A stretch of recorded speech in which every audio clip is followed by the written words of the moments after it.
రైతు సోదరులకు నా నమస్కారం. నా పేరు డాక్టర్ ఎన్ సాంబశివరావు, సీనియర్ శాస్త్రవేత్త, కీటక విభాగం, వ్యవసాయ పరిశోధనా స్థానం బాపట్ల నందు పనిచేస్తున్నాను. ఈరోజు మనం వరిలో చీడపీడల ఉధృతికి అనుకూల వాతావరణ పరిస్థితులు, తీసుకోవాల్సిన జాగ్రత్తల గురించి చర్చించుకుందాము. వరిలో వివిధ తెగుళ్ళు మనం గమనించినట్లయితే ఈ తెగుళ్ళలో ప్రధానమైనవి అగ్గి తెగులు, లేదా దీన్నే మనం మెడవిరుపు తెగులు అని కూడా అంటాము. దాని తర్వాత పాము పొడ తెగులు, బ్యాక్టీరియా ఎండు తెగులు, మానుకాయ అంటాము. ఈ 4 తెగుళ్ళు ప్రధానమైనవి. ఇందులో మొట్టమొదటిగా అగ్గి తెగులు లేదా మెడవిరుపు తెగులు అనేది చాలా ఇంపార్టెంట్. రైతులకి ఎక్కువగా నష్టం చేసేది కూడా ఇదే. సో ఈ అగ్గి తెగులు మనకి 2 దశల్లో వస్తుంది. శాఖీయ దశలో, పిలకలు పెట్టే దశలో వస్తుంది.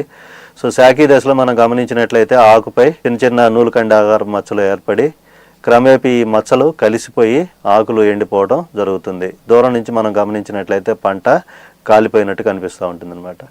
అట్లాగే ఇది గింజ పాలు పోసుకునే దశలో కనుక మనకి ఆశించి పంటని చూసినట్లయితే మెడ దగ్గర కుళ్ళిపోయి మెడవిరుపు రూపంలో మనకి రావడం జరుగుతుంది. ఈ దశలో రైతులకి చాలా ఎక్కువ నష్టం కలుగుతుంది. ఈ తెగులు అక్టోబరు నుండి ఫిబ్రవరి మధ్య కాలంలో ఒక వారం రోజుల పాటు రాత్రి ఉష్ణోగ్రత 18 నుంచి 22 డిగ్రీల సెంటీగ్రేడ్ ఉండి, పగటి రాత్రి ఉష్ణోగ్రతల మధ్య తేడా 10 డిగ్రీల కంటే ఎక్కువ ఉండి, గాలిలో తేమ శాతం 90%, అట్లాగే ఆకుల మీద కనుక మనం తేమ చూసినట్లయితే 10 గంటల కంటే ఎక్కువ సమయం ఉండి, మబ్బులతో కూడిన వాతావరణం ఉన్నప్పుడు ఈ తెగులు విపరీతంగా వ్యాప్తి చెందుతుంది. అట్లాగే గింజ పాలు పోసుకునే దశలో మెడవిరుపు రూపంలో ఈ తెగులు కనుక ఆశించినట్లయితే రైతులకి సుమారుగా 10 బస్తాల నుంచి 15 బస్తాల వరకు దిగుబడి తగ్గే అవకాశం ఉంది. కాబట్టి దీని విషయంలో చాలా జాగ్రత్తగా ఉండాలి. రెండవది పాము పొడ తెగులు. వర్షాలు పడిన తర్వాత బెట్ట పరిస్థితులు ఉండి, అనుకూల వాతావరణ పరిస్థితులు అంటే ఉష్ణోగ్రత 35 డిగ్రీల సెంటీగ్రేడు, రాత్రి ఉష్ణోగ్రత 17 డిగ్రీల సెంటీగ్రేడు, అట్లాగే మబ్బులతో ఉన్న వాతావరణం ఉన్నప్పుడు ఈ పాము పొడ తెగులు ఆశించి నష్టాన్ని కలుగజేయడం జరుగుతుంది. సో ఈ పాము పొడ తెగులు ఎలా అంటే మనం ఆకుల మీద, అట్లాగే ఆకు తొడిమల మీద పాముకి ఎలా అయితే పొడలాగా ఉంటుందో అలాంటి పొడలు మొదటగా స్టార్ట్ అయ్యి ఆ తర్వాత తొడిమ అట్లాగే ఆకు ఎండిపోవడం జరుగుతుంది. సో ఇంకొక ప్రధానమైన మనం తెగులు కింద గమనించినట్లయితే వరిలో బ్యాక్టీరియా ఆకు ఎండు తెగులు. ఈ తెగులు ఆశించినప్పుడు ఆకు చివర్ల నుంచి పసుపుగా మారి ఆ తర్వాత ఎండిపోయి మనకి పంట నష్టం జరగడం జరుగుతుంది. ఉష్ణోగ్రత 25 నుంచి 30 డిగ్రీల సెంటీగ్రేడు, గాలిలో అధిక తేమ ఉండి, గాలితో కూడిన వర్షం లేదా మంచు కురుస్తున్నప్పుడు ఈ తెగులు ఎక్కువగా ఆశిస్తూ ఉంటుంది. అట్లాగే మానుకాయ తెగులు అని చెప్పి పంట పూత దశలో, ఆ తర్వాత గింజ పాలు పోసుకునే టైంలో మనకి ఈ తెగులు ఎక్కువగా ఆశించి ఆ కంకిలో ఉండే గింజలు మనకి నల్లగా లేదా కాటుకలాగా మారి పోవడం జరుగుతుంది. సో ఇది కూడా పూత దశలో పంట ఉన్నప్పుడు మంచు లేదా మబ్బులతో కూడిన జల్లులుండి చిరుజల్లులు కనుక పడతా ఉంటే, గాలిలో తేమ 90% కంటే ఎక్కువ ఉన్నప్పుడు ఈ తెగులు ఉధృతి ఎక్కువగా మనం గమనిస్తూ ఉంటాం. కాబట్టి జాగ్రత్తలు తీసుకోవాల్సిందిగా రైతు సోదరులను కోరుతున్నాను. అట్లా ఇప్పుడు మనం చెప్పుకున్న ఏంటంటే ఏ తెగుళ్ళు ఏ వాతావరణ పరిస్థితుల్లో ఎక్కువగా ఉండటం, తక్కువగా ఉండటం అనేది మనం గమనించాము.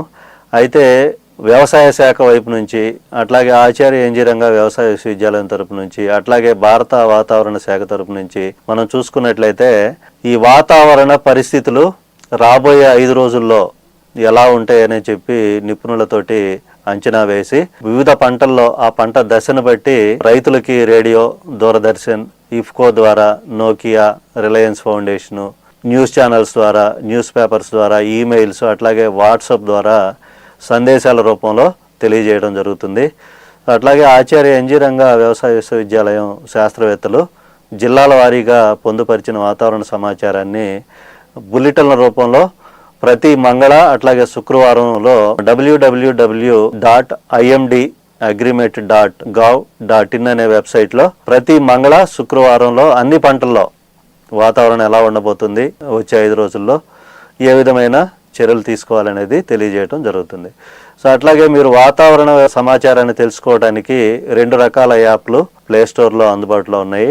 మేఘ్దూత్, అట్లాగే వ్యవసాయ వాతావరణం అనే యాప్లు 2 గూగుల్ ప్లేస్టోర్లో అందుబాటులో ఉన్నాయి. కాబట్టి అవి డౌన్లోడ్ చేసుకొని కూడా ఈ వాతావరణ సమాచారాన్ని గురించి రైతులు తెలుసుకోవచ్చు. మనకి మబ్బు వాతావరణం ఉండి వర్ష సూచన ఉంది రాబోయే 4-5 రోజుల్లో అని చెప్పినప్పుడు జాగ్రత్తగా గమనించుకొని రైతు సోదరులు మీ ప్రాంతంలో గనక వర్ష సూచన ఉండి మబ్బు వాతావరణం కల్పిస్తున్నప్పుడు కలుపు మందులు అట్లాగే క్రిమి సంహారక మందులు పిచికారీ చేసేటప్పుడు కనీసం 4 నుంచి 6 గంటలు మనం పిచికారీ చేసిన తర్వాత వర్షం లేకుండా ఉండేటట్టు చూసుకోవాలి.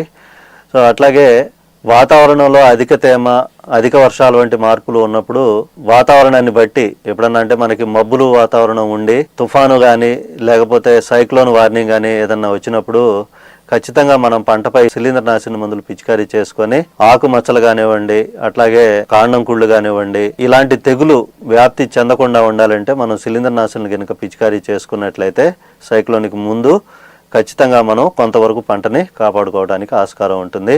అదేవిధంగా ఈ సైక్లోను అట్లాగే మనకి ఉపరితల ఆవర్తనాలు కానీ ఏర్పడినప్పుడు వర్షాలు పడిన తర్వాత పడక ముందు ఒకసారి శిలీంద్రనాశిని పిచికారీ చేస్తాము. అట్లాగే వర్షం పడిపోయి సైక్లోన్ వెళ్ళిపోయిన తర్వాత మళ్ళీ మనం జాగ్రత్తగా శిలీంద్రనాశిని పిచికారీ చేసుకున్నట్లయితే ప్రధానంగా వరిలో వచ్చే అగ్గి తెగులు కానివ్వండి, అట్లాగే మెడవిరుపు కానివ్వండి, తర్వాత మానిపండు తెగులు కానివ్వండి, ఇట్లాంటి తెగులు రాకుండా మనం జాగ్రత్తలు తీసుకోవడానికి ఆస్కారం ఉంటుంది. సో ఇది రైతు సోదరులు ప్రధానంగా వాతావరణ పరిస్థితులు అంచనా వేసుకోవటం, రాబోయే వాతావరణ సైక్లోన్స్ కానివ్వండి లేకపోతే ఉపరితల ఆవర్తనాలు కానివ్వండి, వాటి ద్వారా జరిగే నష్టాన్ని ముందే అంచనా వేసుకొని శిలీంద్రనాశిని పిచికారీ చేసుకోవటం, అట్లాగే ఈ సైక్లోన్స్ ఉపరితల ఆవర్తనాలు తగ్గిపోయిన తర్వాత మళ్ళీ జాగ్రత్తగా మనం సస్యరక్షణ చర్యలు చేపట్టి శిలీంద్రనాశిని కానివ్వండి అట్లాగే కలుపు మందులు వాడేటప్పుడు కూడా జాగ్రత్తగా వర్షాలు లేనప్పుడు మనం పిచికారీ చేసుకున్నట్లయితే దాని మీద పెట్టే ఖర్చు అనేది మనం సేవ్ చేసుకోవడానికి ఆస్కారం